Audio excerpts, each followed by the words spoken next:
This is the monetary policy statement for the month of October, and this is how it goes. Kautilya, in his Arthasastra more than 2000 decades ago, had said, stability enables a state not only to share its wealth equitably, but also augment it. These words are relevant even today. In fact, they have eternal validity. Macroeconomic stability and inclusive growth are the fundamental principles underlying a country's progress. The policy mix that we have pursued during the recent years of multiple and unparalleled shocks has fostered macroeconomic and financial stability. The external sector also remains eminently manageable. The twin balance sheet stress that was encountered a decade ago has now been replaced by a twin balance sheet advantage with healthier balance sheets of both banks and corporates.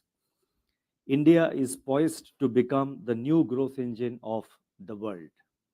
The need of the hour is to remain vigilant and not give room to complacency. Lessons from the past 1.5 decades and from living through the global financial crisis and the taper tantrum tell us that risks and vulnerabilities can grow even at good times. All stakeholders in the economy, be it lenders, corporates, businesses, both small and big, and even policymakers should continue to reinforce their buffers and fundamentals in the fast changing world that we live in. So far as the Reserve Bank is concerned, we have identified high inflation as a major risk to macroeconomic stability and sustainable growth. Accordingly, our monetary policy remains resolutely focused on aligning inflation to the 4% target on a durable basis. Excuse me.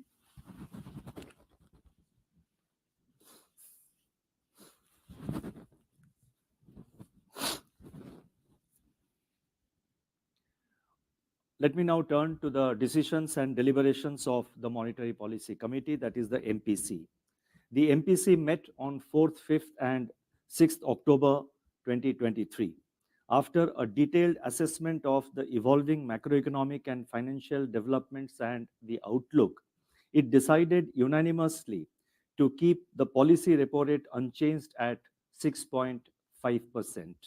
Consequently, the standing deposit facility, that is SDF rate, and the bank rate remain at consequently, the standing deposit facility rate remains at 6.25%, and the marginal standing facility, that is MSF rate, and bank rate at 6.7%. The MPC also decided by a majority of 5 out of 6 members to remain focused on withdrawal of accommodation to ensure that inflation progressively aligns to the target while supporting growth.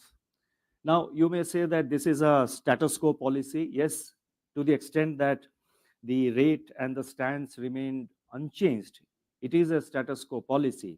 But there are many aspects of the statement and our policy which I am going to now spell out, which will reflect, which will reveal and give an idea about our approach, not only to monetary policy, but also to various aspects of monetary policy as we move forward during this, amidst this global challenges and headwinds.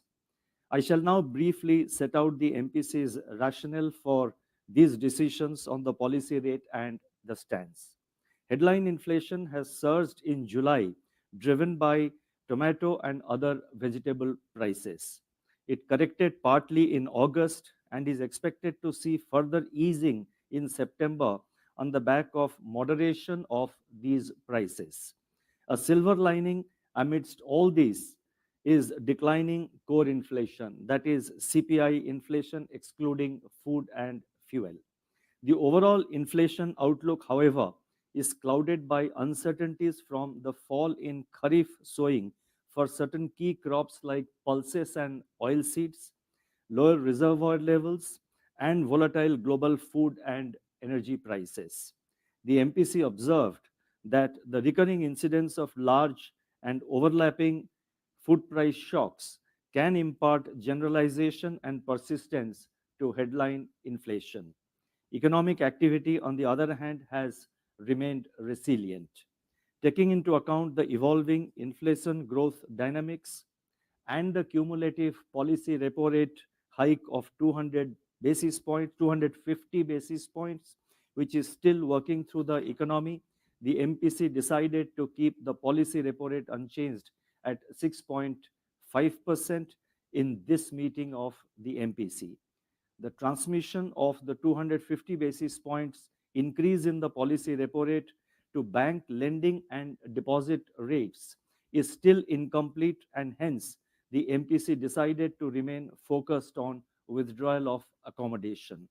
The MPC remains highly alert and prepared to undertake timely policy measures as may be necessary in order to align inflation to the target and anchor inflation expectations. I would now like to provide an assessment of the growth and inflation scenario to begin with global growth. Let me turn to a detailed assessment of the growth and inflation dynamics, starting with the external environment. As I just mentioned, the global economy is slowing under the impact of tight financial conditions, protracted geopolitical tensions, and increasing geoeconomic fragmentation. Global trade is contracting. Headline inflation is easing but rules above the target in major economies. Headline, while major central banks are signaling a peaking of their rate hike cycle, there are indications that the tight monetary policy stance could persist for longer than anticipated earlier. Sovereign bond yields have firmed up, the US dollar has appreciated, and global equity markets have corrected.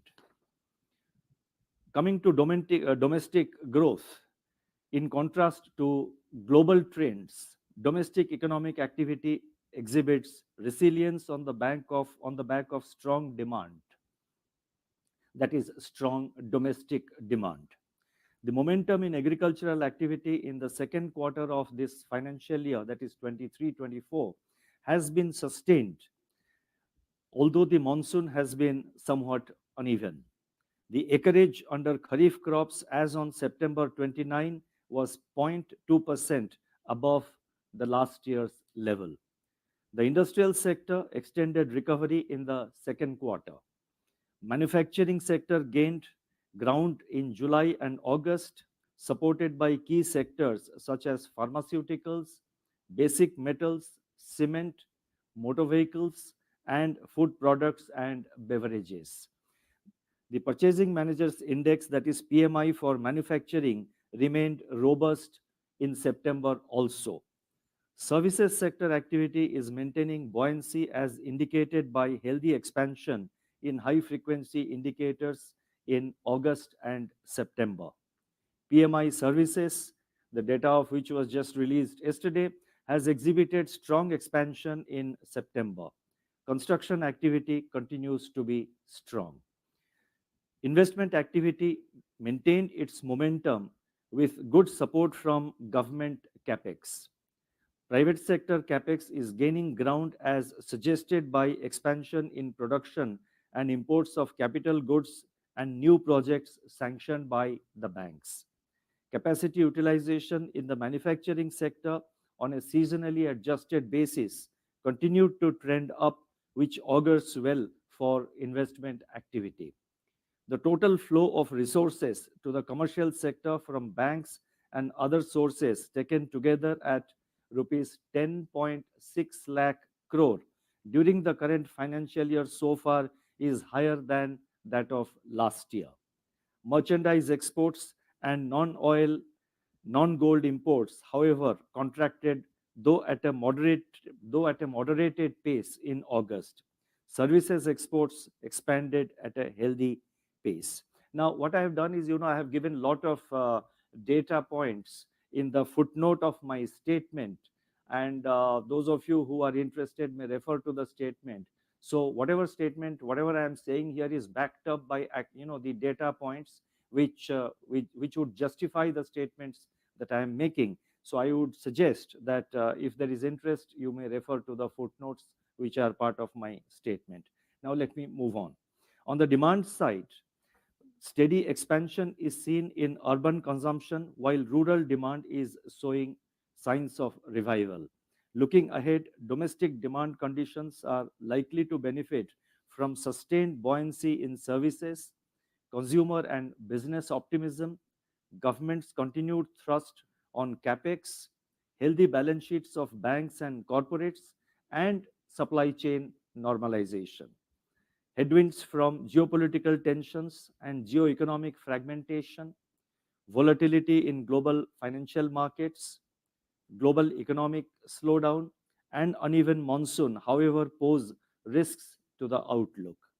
Taking all these factors into consideration, real GDP growth for the current financial year, that is 2023-24, is projected at 6.5%, with Q2 at 6.5%, Q3 at 6%, and Q4 at 5.7%.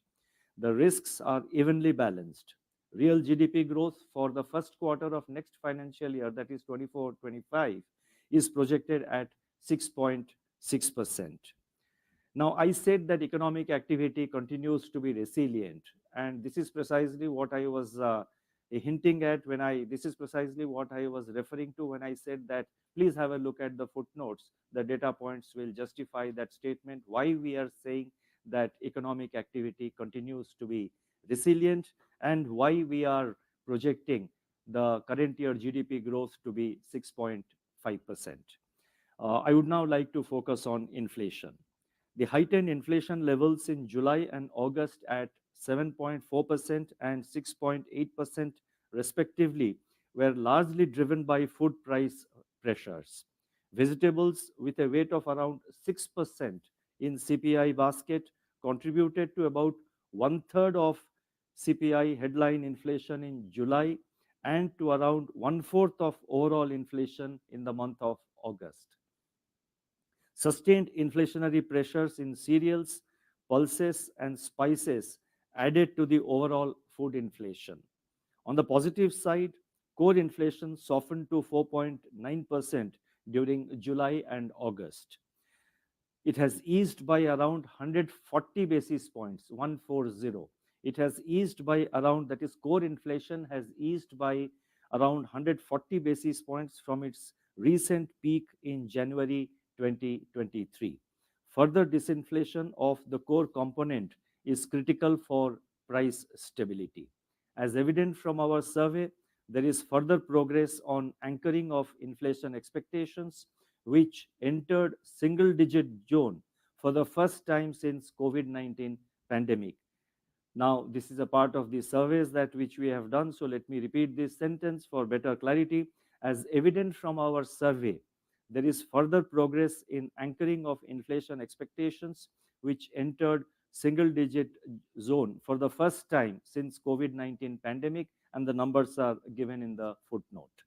While near-term inflation is expected to soften on the back of vegetable price correction, especially in tomatoes, and the reduction in LPG prices, the future trajectory will be conditioned by a number of factors.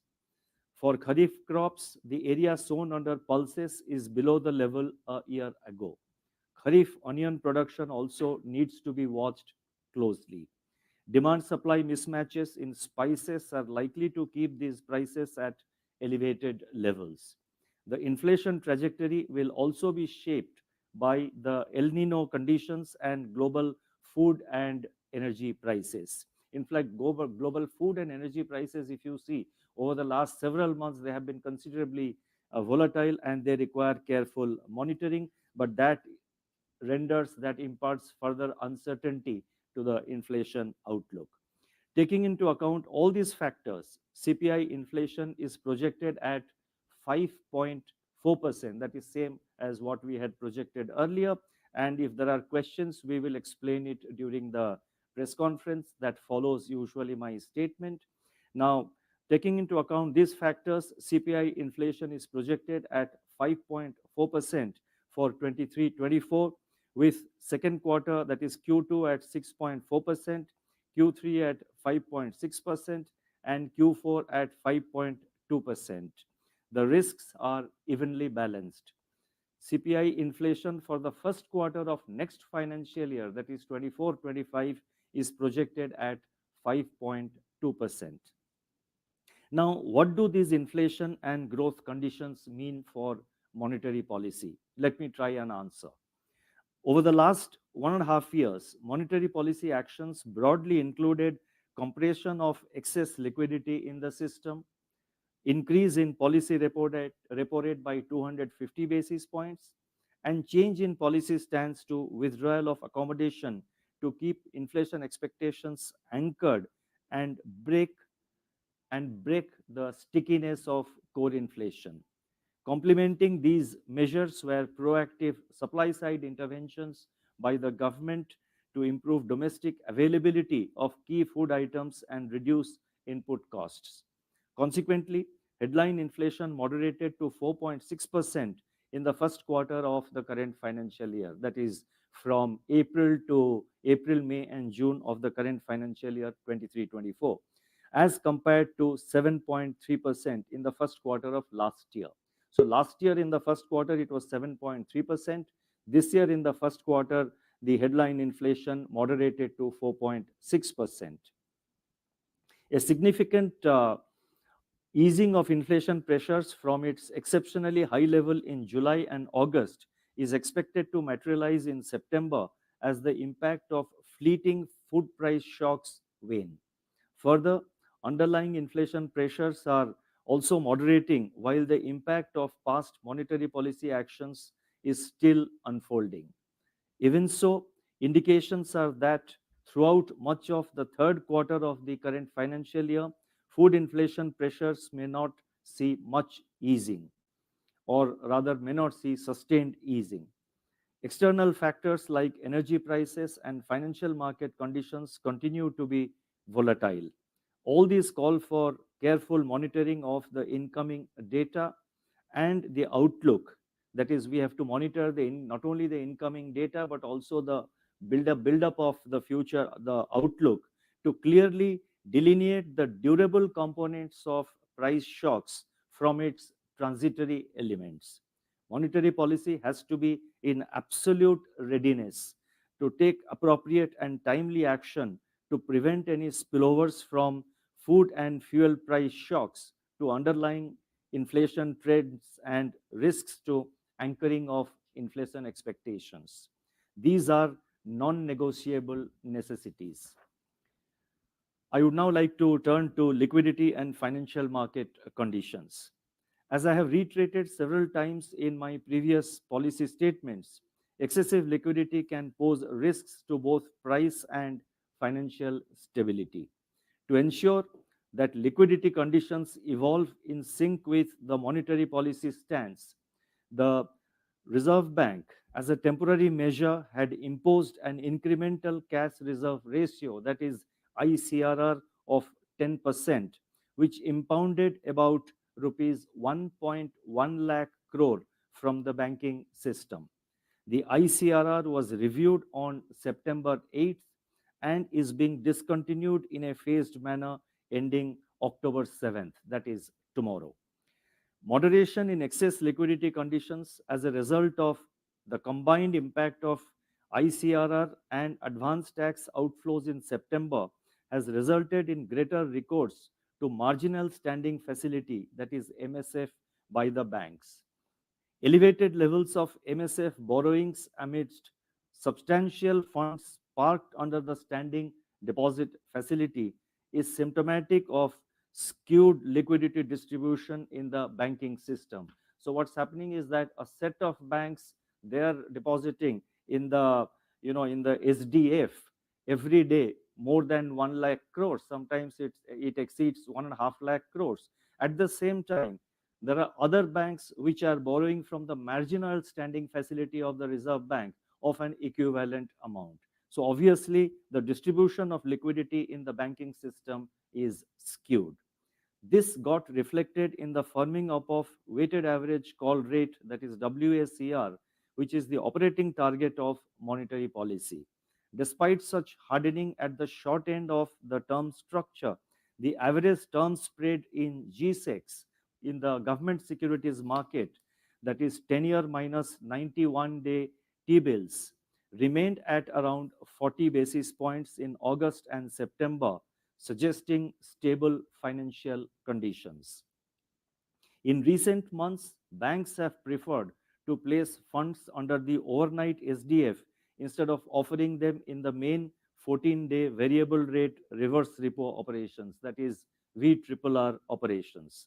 It is imperative that banks assess their actual liquidity requirements over the reserve maintenance cycle and bid accordingly in the auctions under the main 14-day VRR operations of the Reserve Bank. It is desirable that banks having surplus funds explore lending opportunities in the interbank call market rather than passively parking funds in the SDF at relatively less attractive rates. Greater volume of call money transactions would not only help in deepening the interbank money market, but also lower the recourse of deficit banks to the MSF. The release of the remaining impounded ICRR funds tomorrow, along with pickup in government spending, are expected to ease liquidity conditions. Festival time increase in currency demand may, of course, act as a counterbalancing factor. It's a turning pitch, and we will play our shots very carefully. Going forward, while remaining nimble, we may have to consider OMO sales, that is, open market sales of government securities, to manage liquidity consistent with the stance of monetary policy. The timing and quantum of such operations will depend on the evolving liquidity conditions. I would now like to touch upon financial stability. The Indian banking system continues to be resilient, backed by improved asset quality, stable credit growth, and robust earnings growth. The credit growth is broad based and backed by strong fundamentals of the financial institutions. The financial indicators of the non banking financial companies are also in line with that of the banking system as per the latest data available for June.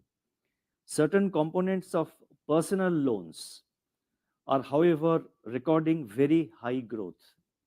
These are being closely monitored by the Reserve Bank for any signs of incipient stress. Banks and NBFCs would be well advised to strengthen their internal surveillance mechanisms, address the buildup of risks, if any, and institute suitable safeguards in their own interest. The need of the hour is robust risk management and stronger underwriting standards. The global financial landscape is rapidly changing, and potential stress may emerge from unanticipated corners. The Reserve Bank is closely monitoring the evolving situation and will act proactively to maintain financial stability.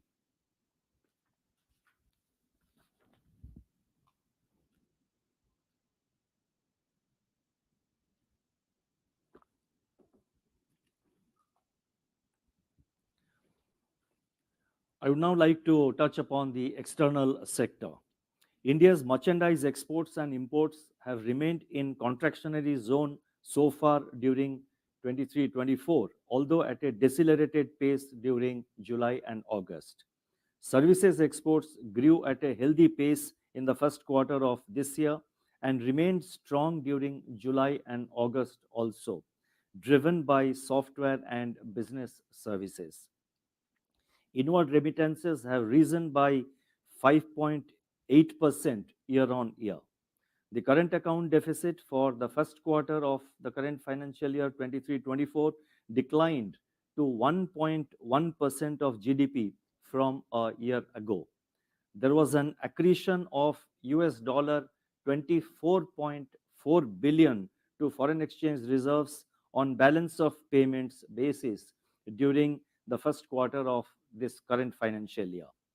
On external financing, foreign portfolio investment, that is FPI flows, have seen a significant turnaround in 2023-24, with net FPI inflows at US dollar 20.3 billion up to September 23, up to September of this year, as against net outflow in the preceding 2 years. Net foreign direct investment, on the other hand, moderated to 5.8 billion US dollars in April to July from 17.3 billion dollars a year ago. The inflows under external commercial borrowings, that is ECBs, witnessed a turnaround with net inflows of 4.5 billion US dollars during April August this year, as against net outflows of 3.2 billion a year ago. The number and total amount of ECB agreements grew markedly during April to August this year, with about 60% of the total amount being raised for capital expenditure. External vulnerability indicators also indicate lower vulnerability in comparison with EME peers. India's foreign exchange reserves stood at 586.9 billion as on September 29 this year. We remain confident of meeting our external financing requirements comfortably. I shall now announce certain additional measures. The first one relates to prudential framework for income recognition, asset classification, and provisioning pertaining to advances, particularly in the context of projects under implementation. With a view to strengthen the extant regulatory framework governing project finance and to harmonize the instructions across all regulated entities, the existing prudential norms for projects under implementation have been reviewed. A comprehensive regulatory framework applicable for all regulated entities is now proposed to be issued. Detailed draft guidelines will be released for public comments. The next announcement relates to credit concentration norms, credit risk transfer, and this is in the context of the NBFCs. At present, under the large exposure framework, NBFCs in the upper layer are permitted to use credit risk mitigation instruments for reducing their exposures to a counterparty. With a view to harmonize the credit concentration norms among the NBFCs, it has been decided to also permit NBFCs in the middle and base layers to use the credit risk mitigation instruments for reducing their counterparty exposures under the credit concentration norms. The next announcement relates to gold loan bullet repayment scheme in respect of the urban cooperative banks, that is UCBs. It has been decided to increase the existing limit for gold loans under the bullet repayment scheme from rupees 2 lakh to rupees 4 lakh in respect of urban cooperative banks who have met the overall target and sub-targets under the priority sector lending as on 31st March 2023. This measure is in pursuance of our earlier announcement that suitable incentives shall be provided to the UCBs that have met the prescribed priority sector lending targets as on 31st March 2023. The next announcement relates to framework for recognition of self-regulatory organizations, that is SROs for regulated entities of the Reserve Bank. Self-regulatory organizations can play an important role in strengthening compliance culture among their members and also provide a consultative platform with the Reserve Bank for policy making. Therefore, it has been decided to issue a draft omnibus framework for recognizing the self-regulatory organizations, that is the SROs, for various categories of regulated entities of the Reserve Bank. And these draft guidelines will be issued for stakeholder comments. Additional sector specific conditions may also be prescribed at the time of calling for applications. The next announcement is with regard to Payments Infrastructure Development Fund, that is PIDF, and we are extending this coverage of this scheme and including the Prime Minister's Vishwakarma scheme beneficiaries also. Since its launch in January 2021, the Payments Infrastructure Development Fund, that is the PIDF scheme, has enabled over 2.66 crore. I repeat, the PIDF scheme, since its launch in January 2021, has enabled over 2.66 crore new payment touch points across the country. It has been decided to extend the scheme by 2 years, that is up to December 31st, 2025. The coverage of the PIDF scheme is also being expanded, number one, to include the beneficiaries under the Prime Minister's Vishwakarma scheme, and number two, to deploy emerging modes of payment acceptance such as Soundbox and Aadhaar enabled biometric payment acceptance devices. These measures will further accelerate the Reserve Bank's efforts to promote digital payments at the grassroots level. The next announcement relates to introduction of new channels for card on file tokenization, that is COFT. Given the growing acceptance and benefits of tokenization of card data, it is now proposed to introduce card on file tokenization creation facilities directly at the issue bank level. This measure will enhance convenience for cardholders to get tokens created and linked to their existing accounts with various e-commerce applications.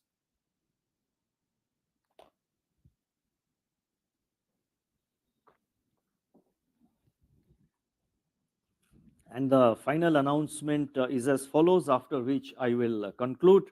The last announcement relates to master direction on internal ombudsman mechanism in the regulated entities. You would have noticed that over the recent years, we have taken number of measures to improve the system of customers' grievance redressal in the banks as well as in the NBFCs and other entities which are regulated by the Reserve Bank. Now, at present, we have also mandated, as you know, there is an integrated ombudsman scheme of the Reserve Bank.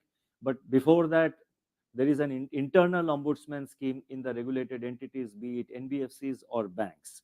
Now, at present, internal ombudsman framework in regulated entities comprises of separate guidelines for select scheduled commercial banks, non-bank issuers of prepaid instruments, NBFCs, and all credit information companies, that is CICs.